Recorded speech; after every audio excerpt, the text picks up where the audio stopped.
ये है रानी पद्मावती का महल। अभी हम इस महल के अंदर जाएंगे और ये अभी तक मैंने आपको दिखाया है अंदर से। ये रहा दोस्तों 700 साल पुराना किले का सुरंग। ये आप देख सकते हो, यहाँ से आपको पूरा चित्तौड़गढ़ दिखाई देगा। पास में ये देखिए, ये है जौहर स्थल। मेरे को तो देख के भी डर लग रहा है।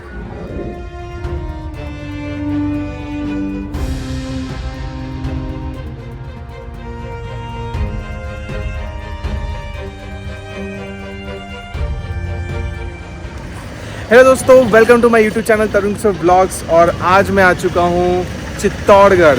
मैं अभी जस्ट उदयपुर से, हम लोग ट्रेन से भी चित्तौड़गढ़ आए हैं। और चित्तौड़गढ़ बहुत ही फेमस है, बहुत मूवीज़ में ये किला का यूज़ किया गया है। तो बहुत ही प्यारा किला, इससे भारत का, इंडिया का बहुत ही बड़ा हिस्ट्री जुड़ा हुआ है। हम लोग जस्ट अभी सुबह सुबह उदयपुर से निकले हैं और यहाँ 2 घंटे का रन है। उदयपुर से आपको चित्तौड़गढ़ आने में 2 घंटा लगेगा।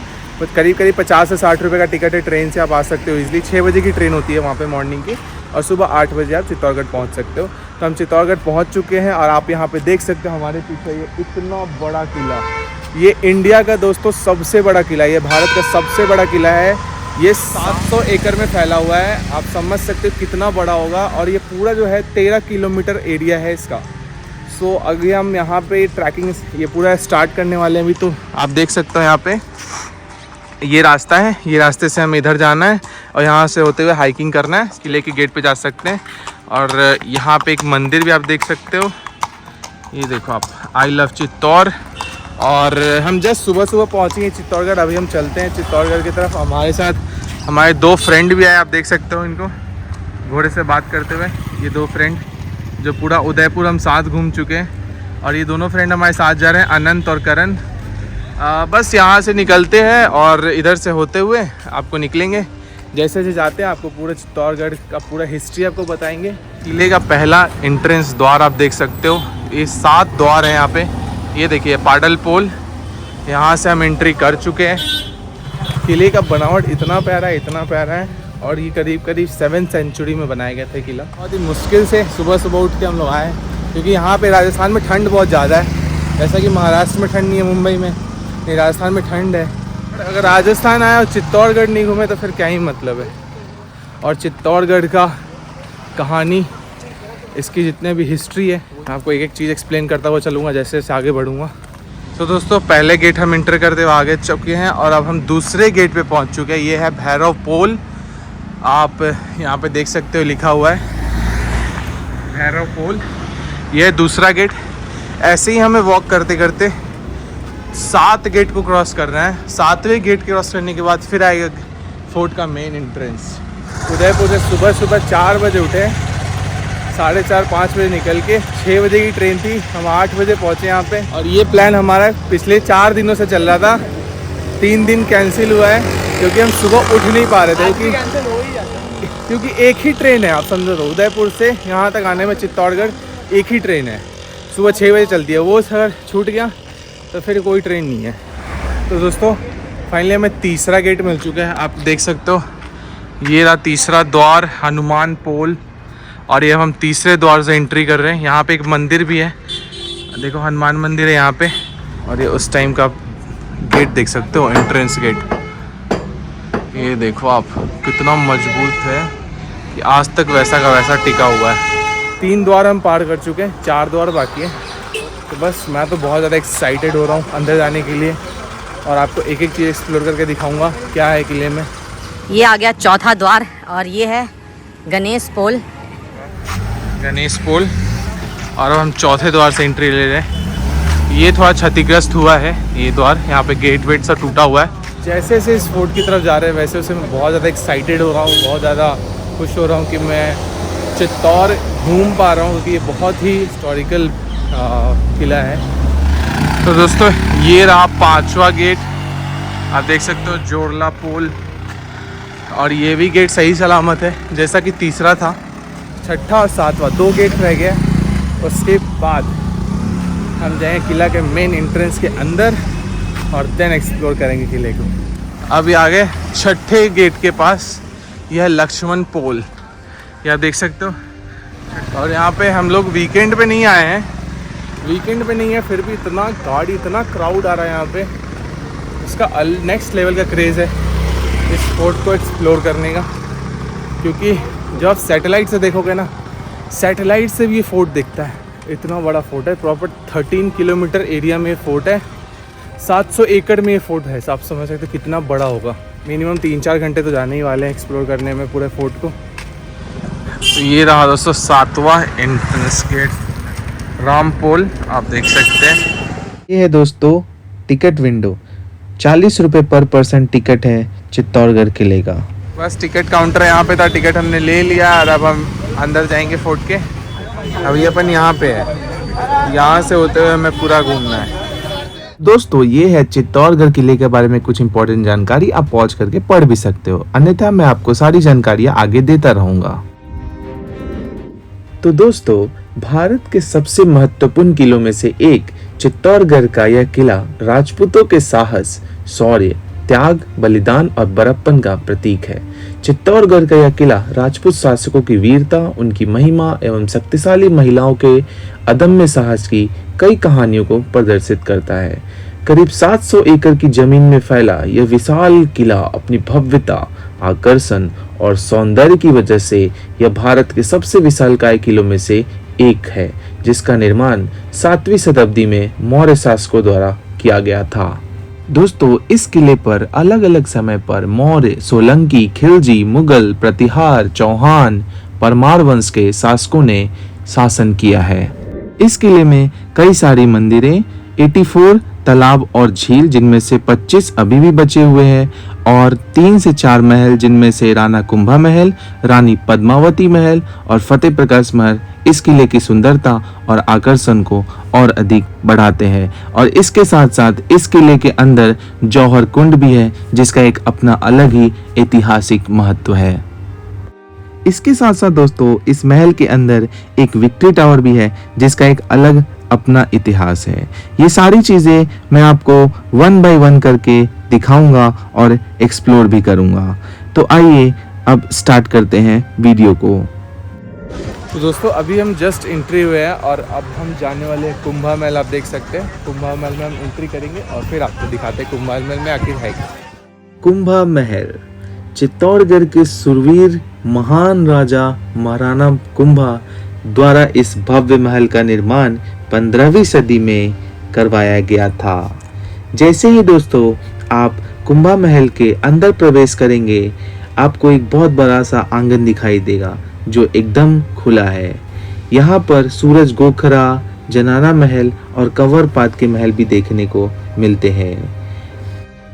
कुंभा महल में प्रवेश करने के लिए दोस्तों 2 मुख्य दरवाजे हैं, 2 एंट्री गेट हैं, जिन्हें बड़ी पोल और त्रिपोलिया नाम से जाना जाता है, जो आप सामने देख रहे हैं।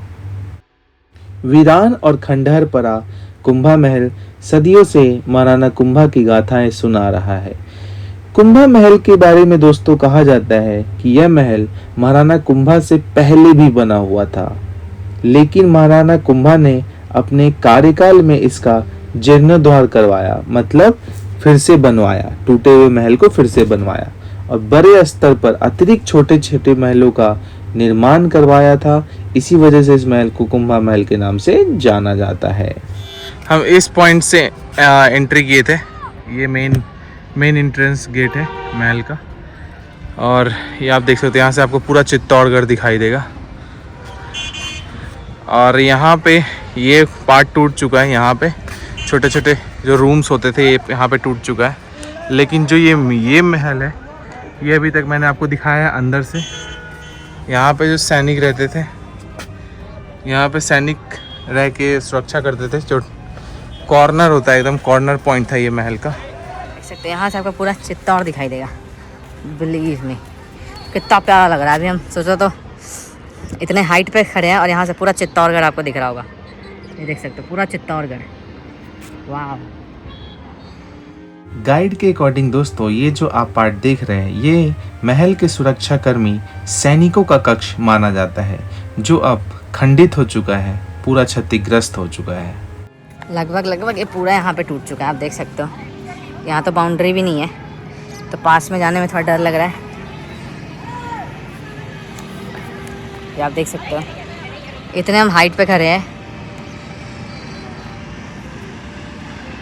और एक किले की सुरक्षा के लिए इतना ज़बरदस्त बनावट है। ये सब वॉल देख सकते हो, जो वॉल है, ये पहला जो वॉल यहाँ से पहला गेट था, फिर दूसरा ये दूसरा गेट था, फिर वैसे ही करते करते 7 गेट्स को क्रॉस करने के बाद महल का मुख्य द्वार आता है। तो ये दोस्तों राजा का महल इस फोर्ट में, ये पूरा राजा का महल था जो थोड़ा टूट चुका है, आप देख सकते हो। ये पूरा राजा का महल है। ये सभागृह है, यहाँ पे सभा बैठता था राजा का। ये बहुत बड़ा है। यहाँ पे कारागृह है, ये इसके अंदर ये कारागृह है। ये रहा दोस्तों चित्तौड़गढ़ किले का मुख्य कारागृह, जिनको आज के डेट में जेल भी कहा जाता है। तो दोस्तों इनमें उस टाइम पे जो भी कैदी होते थे उनको इसी में कैद करके रखा जाता था। जो सजा के पात्र होते थे उनको इसमें रखा जाता था। ये दोस्तों राजा कुंभा महल के इस परिसर से रिलेटेड कुछ इम्पोर्टेंट कुछ जानकारी, कुछ जरूरी जानकारी दी हुई है। आप इसको पॉज कर पढ़ भी सकते हैं।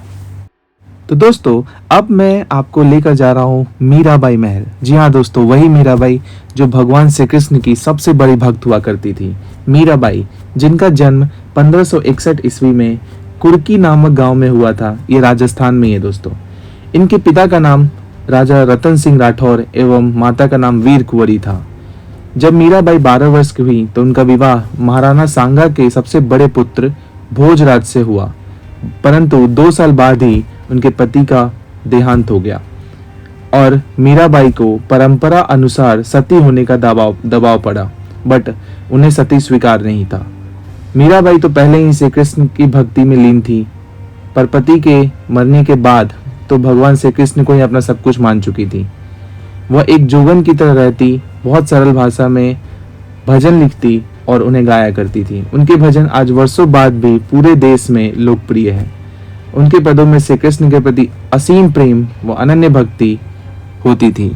तो दोस्तों ये जो आप पूरा महल देख रहे हैं ये मीराबाई महल है। आज के टाइम पे ये अभी खंडित होता जा रहा है, लेकिन इससे जुड़ी यादें इतिहास में बनी रहेंगी और सालों साल तक लोग इसे जानेंगे, देखेंगे।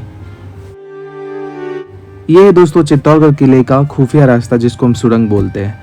ये दोस्तों सुरंग उस टाइम पे, युद्ध के टाइम पे बहुत ही यूज होता था। उस टाइम पे खाना पीना औषधियाँ एक जगह से दूसरी जगह तक पहुंचाई जाती थी और रानियों को भी सुरक्षित जगह पे पहुंचाया जाता था। ये 100 किलोमीटर का लंबा सुरंग है जो चित्तौड़गढ़ से कुंभलगढ़ को जाती है। 700 एकड़ में फैला हुआ एक किला है, तो बड़ा तो होगा यार। इतनी छोटी छोटी चीज़ें इससे जानने को मिल रही है कि बहुत मज़ा आ रहा है। तो दोस्तों ये देख सकते हैं, ये है राजा का फोर्ट और अब अभी हम गार्डन में खड़े हैं। ये है गार्डन, बहुत ही बड़ा गार्डन है और ये पूरा फोर्ट है, किला आप देख सकते हैं, जो काफ़ी ज़्यादा टूट चुका है। 50-60% तो टूट ही चुका है। ये देखो, और त्रिपोलिया दरवाज़ा, तो ये त्रिपोलिया दरवाज़ा है, समझ रहे हो? हाँ, तो ये राजा किला के अंदर का आप देख सकते हैं। ये द्वार कितना प्यारा लग रहा है, वाह, पिलर ही पिलर। और अभी हम ऊपर जा रहे हैं, ये देख सकते हो आप, क्या बनावट है, एक एक नक्काशी जो आप देख के ना दिमाग खुश हो जा रहा है। अब हम ऊपर की तरफ चढ़ रहे हैं।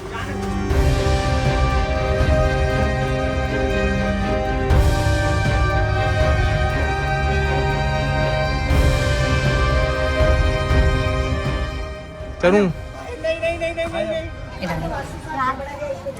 नहीं दौड़ना नहीं, हाथ दे दो, इसमें चल के हाथ दे दो। आ जाओ, वाला दो। आ जाओ।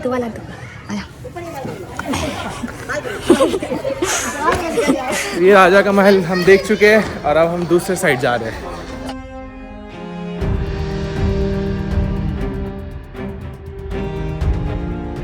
कुंभा स्वामी मंदिर, यह मंदिर दोस्तों भगवान विष्णु को समर्पित है, जो यहाँ वराह अवतार में पूजे जाते हैं, मतलब शुक्र अवतार।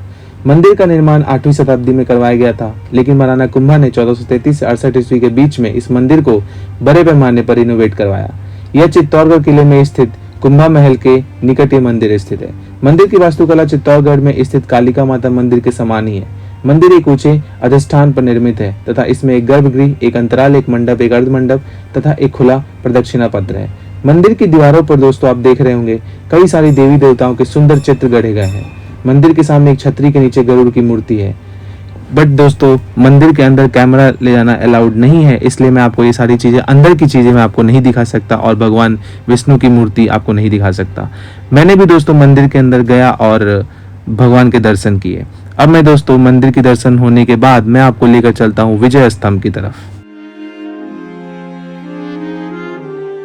विजय स्तंभ, जिसे विक्ट्री टावर के रूप में भी दोस्तों जाना जाता है। आपको मैं बता दूं कि विजय स्तंभ का निर्माण मेवाड़ के राजा राणा कुंभा ने ही 1448 में जब युद्ध हो रहा था मालवा पे, तो उसके सुल्तान पे जीत की खुशी में, उसकी स्मृति में यह 37 मीटर ऊंचा, लंबा और भव्य स्तंभ का निर्माण कराया गया था। भगवान विष्णु को समर्पित यह स्तंभ 9 मंजिला है, जिसके प्रत्येक मंजिल के सामने खुला हुआ छज्जा है। स्तंभ के ऊपरी तल तक जाने के लिए अंदर से रास्ते भी बने हुए हैं। यह दोस्तों टावर इतना लंबा और इतना बड़ा है कि शहर के किसी भी कोने से दिखाई देता है। जब आप चित्तौड़गढ़ सिटी में प्रवेश करेंगे तो आप विजय स्तंभ को कहीं से भी देख सकते हैं। ये इतना बड़ा है और इतना भव्य है। अब मैं आपको दोस्तों जहां ले जा रहा हूं वो है गौमुख कुंड। चित्तौड़गढ़ किले के पश्चिमी भाग में स्थित यह गौमुख कुंड बहुत ही पवित्र कुंड माना जाता है। यहाँ पे पहले के राजा रानी यहाँ पे स्नान कर कर मंदिर में पूजा करने जाते थे, इसी कुंड में स्नान करते थे।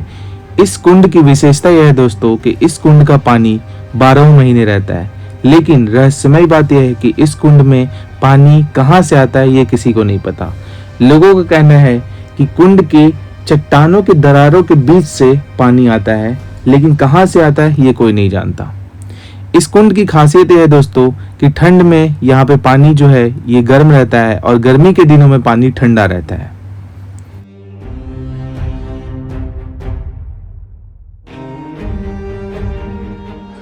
ये दोस्तों विजय स्तंभ जैसा कि आपने देखा, और विजय स्तंभ के जस्ट पास में ये देखिए ये है जौहर स्थल। आप इसको पॉज करके पढ़ भी सकते हो इसके बारे में। दोस्तों ये है चित्तौड़गढ़ किले का जौहर स्थल। जी हाँ, 30 फीट गहरा ये जौहर स्थल था पहले, लेकिन गवर्नमेंट ने इसे मिट्टी से भर दिया है। ये बहुत सारे इतिहास को और दिल दहलाने वाले इतिहास को याद दिलाता है। जब 1303 ईस्वी में 17 अगस्त को अलाउद्दीन खिलजी ने जब आक्रमण किया था किले पे, तो उस समय राजा रतन सिंह को खिलजी ने धोखे से हराकर और किले में घुसना चाहा। तभी रानी पद्मावती ने 18,000 रानियों के साथ अपनी पवित्रता और अपनी डिग्निटी को बचाने के लिए उन्होंने आग के कुंड में समा गई और जौहर को एक्सेप्ट किया। आप अगर दोस्तों मंदिर ये देखोगे, ये है गणेश मंदिर। मतलब इतना नक्काशी किया हुआ उस टाइम पे मंदिरें होती थी, मैं देखने में तो हालत खराब हो रही है। वाह, ये दोस्तों जौहर स्थल के पास ही एक किला का पार्ट है, उसके अंदर मैं दिखाता हूँ आपको क्या है। ये देखिए, ये सब दोस्तों बिल्कुल बंद है, देख सकते हो इसके अंदर कुछ भी नहीं है।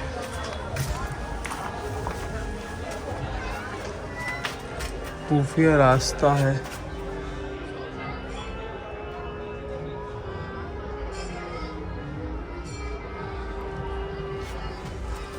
मेरे को तो देख के भी डर लग रहा है। तो दोस्तों हमने आपको दिखा दिया वो जो गार्डन था वो गार्डन में तब्दील किया गया है। वही है जौहर स्थल, जहाँ पे 1303 में 18,000 रानियों ने, इंक्लूडिंग रानी पद्मिनी जिनको हम पद्मावती बोलते हैं, उनके साथ 18,000 रानियों ने जौहर कर लिया था। और फिर सेकेंड अटैक में भी 16,000 रानियों ने यहाँ पे जौहर किया था। सो मेरे को तो देख के ही गूज़बम्स आ रहे हैं और अजीब सा फील हो रहा है यहाँ, मतलब उस पार्ट पे जाके। 600-700 साल पुराना अगर आप मंदिर देखेंगे तो आपको प्रॉपर लाइक कि अगर सॉक्ड हो गया हूँ कि लाइक इस मंदिर का नक्काशी अगर देखे तो ऐसी नक्काशी कैसे कोई कर सकता है, ये इम्पॉसिबल है अगर देखे तो। क्योंकि अगर आप देखेंगे लाइक कि बहुत सारे ऐसी बिल्डिंग हैं जो ढह चुका है, लेकिन कुछ ऐसी बिल्डिंग है, कुछ ऐसी अभी चीज़ें इतनी बची हुई हैं कि लाइक नेक्स्ट लेवल की चीज़ें। जैसे आप नक्काशी देख लीजिए, इस पिलर की नक्काशी देखिए, ये इम्पॉसिबल है आज के डेट में। मतलब इस लाइक कि कैसे उस टाइम पे लाइक 600-700 साल पहले, 1000 साल पहले ऐसे नक्काशी होता था, लाइक नेक्स्ट लेवल। जैसा कि आप देख रहे हैं, देखिए ये बहुत ही प्यारा चीज़ लग रहा है। और जौहर स्थल हमने दिखा दिया। विजय स्तंभ आप देख रहे हो, 14th सेंचुरी में ये बना था और ये पूरा 9th फ्लोर तक की हाइट है। आप इसको देख सकते हो, बहुत ज़्यादा हाइटेड है। इसके अंदर से जाने का रास्ता भी है ऊपर तक, बट वो लॉक्ड है, उसके अंदर हम जा नहीं सकते, अलाउड नहीं है। तो दोस्तों अभी राजा का महल हमने देख लिया, एक्सप्लोर कर लिया, फिर हमने विजय स्तंभ भी देख लिया, और अब हम रानी पद्मिनी, जिसको रानी पद्मावती भी कहते हैं, अब उनके महल की तरफ जा रहे हैं। अब उनका महल को हम एक्सप्लोर करेंगे, पूरा दिखाता हूँ आपको। और अभी तक जितना भी देखा है, जो भी कुंड था जहाँ पे राजा का जी पूजा करते थे, जो भी उस टाइम के राजा होते थे, लाइक सारे राजा रतन सिंह वहाँ पे नहाते थे, मंदिर में पूजा करते थे, वो सब चीज़ आपको दिखा दिया।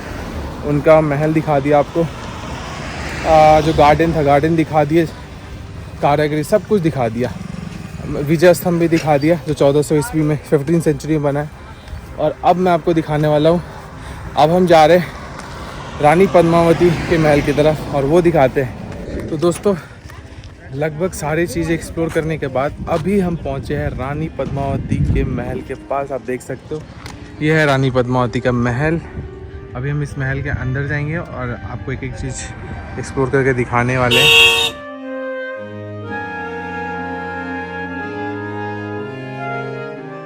तो दोस्तों फाइनली हम पहुंच चुके हैं पद्मिनी पैलेस, जिसे हम रानी पद्मावती के महल के नाम से भी जानते हैं। रानी पद्मावती जिनका जन्म 12वीं शताब्दी में सिंघल प्रांत श्रीलंका में हुआ था।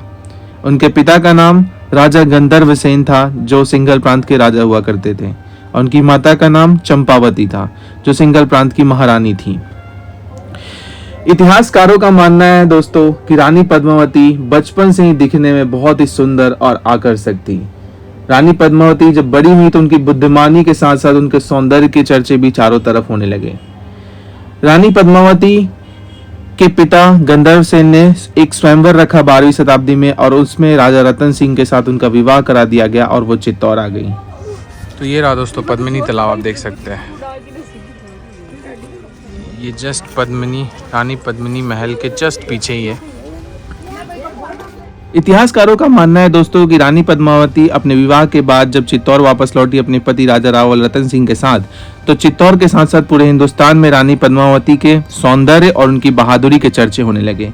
यही बात एक दिन दिल्ली में बैठे सुल्तान अलाउद्दीन खिलजी के कानों में भी पड़ा, और ऐसा कहा जाता है कि इसी के बाद अलाउद्दीन खिलजी ने चित्तौड़ पर हमला किया था और रानी पद्मावती को पाना चाहता था। ये जो दोस्तों आप एक कमरा देख रहे हैं, ये बहुत ही खूबसूरत सा कमरा है इस महल का, जहाँ पे ऐसा कहा जाता है कि रानी पद्मावती और राजा रतन सिंह शाम के समय बैठते थे। और अब जिस जगह पे दोस्तों मैं आपको लेकर जाने वाला हूँ, उस जगह का इतिहास बहुत ही बड़ा है, क्योंकि इसी जगह पे दोस्तों राजा रतन सिंह और अलाउद्दीन खिलजी की पहली बार मुलाकात होती है। और इसी मुलाकात में अलाउद्दीन खिलजी डिमांड रखता है कि वो रानी पद्मावती को देखना चाहता है, लेकिन इसकी ये डिमांड को खारिज कर दिया जाता है। लेकिन रानी पद्मावती इस शर्त को मान लेती है, क्योंकि वो युद्ध नहीं चाहती थी और नहीं चाहती थी कि चित्तौड़ में ये कत्लेआम हो। तो इसी कमरे में दोस्तों रानी पद्मावती को एक शीशे के प्रतिबिंब के थ्रू अलाउद्दीन खिलजी को दिखाया जाता है। और अब दोस्तों मैं आपको उस तरफ ले जा रहा हूँ किले के, जहाँ पे दासियों और सैनिकों के कक्ष होते थे। ये देखिए 1 बाय 1 करके। ये रहा एक कक्ष, दूसरा कक्ष, ये दूसरा कक्ष, वो पहला कक्ष था दोस्तों उस साइड पे, ये दूसरा कक्ष है। इसके जस्ट पीछे आप देख सकते हो लेक है, ये देखो अभी थोड़ा सा सूखा हुआ है, बट बहुत ही प्यारा हुआ। ये तीसरा कक्ष है, देख सकते हो लगभग सबकी बनावट सेम ही है।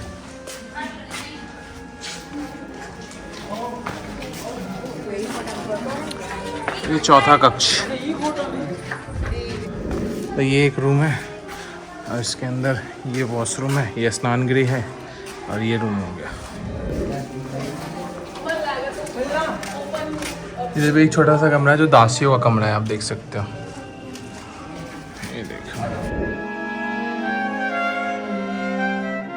तो ये हम फिर से पहले आंगन में आ गए। ये पहला आंगन है, दूसरा आंगन आपको दिखाया, तीसरा दिखाया, और उस साइड जो रानी का रूम था और उसके बाद उनके दासियों का रूम था, दासी और सैनिक का रूम।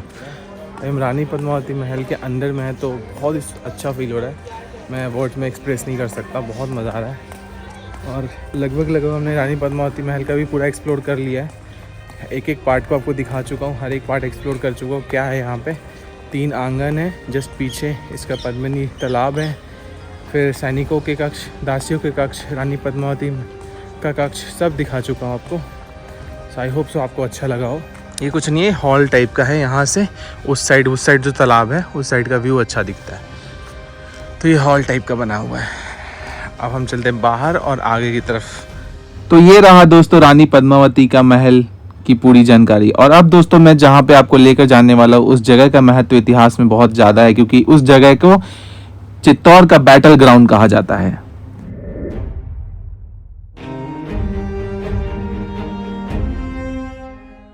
भाई इतना मेहनत कर रहे हैं बस एक व्यू का वीडियो लेने के लिए। प्रॉपर व्यू का, प्रॉपर व्यू। बैटल ग्राउंड का, जो हिस्टोरिकल बैटल ग्राउंड है वहाँ।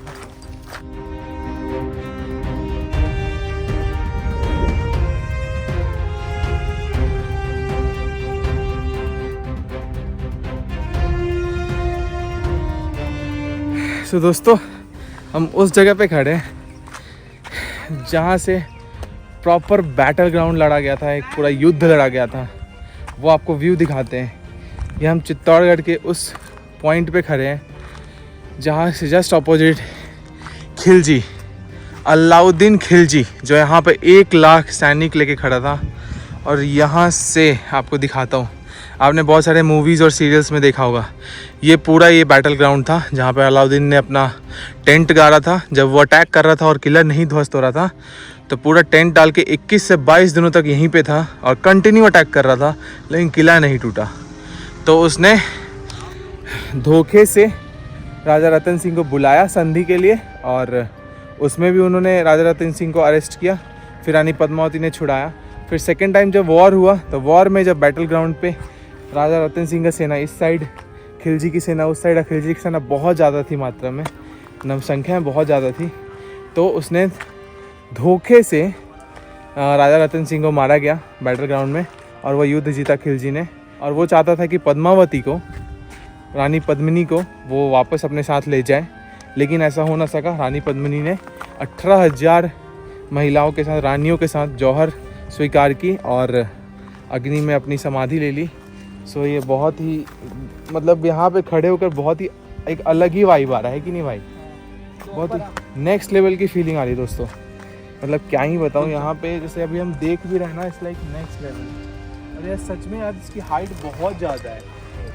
1303 में ये लड़ाई लड़ी गई, समझो तो 1000 साल पहले वो युद्ध हुआ था। उसके बाद भी सेकेंड लड़ाई हुआ, थर्ड लड़ाई हुआ जब अकबर ने भी अटैक किया था 15th सेंचुरी में, तो उस समय भी युद्ध यहीं पे हुआ था। सारे युद्ध जो है 3 के 3 युद्ध ये इसी बैटल ग्राउंड में हुआ है, इसी युद्ध भूमि में हुआ है।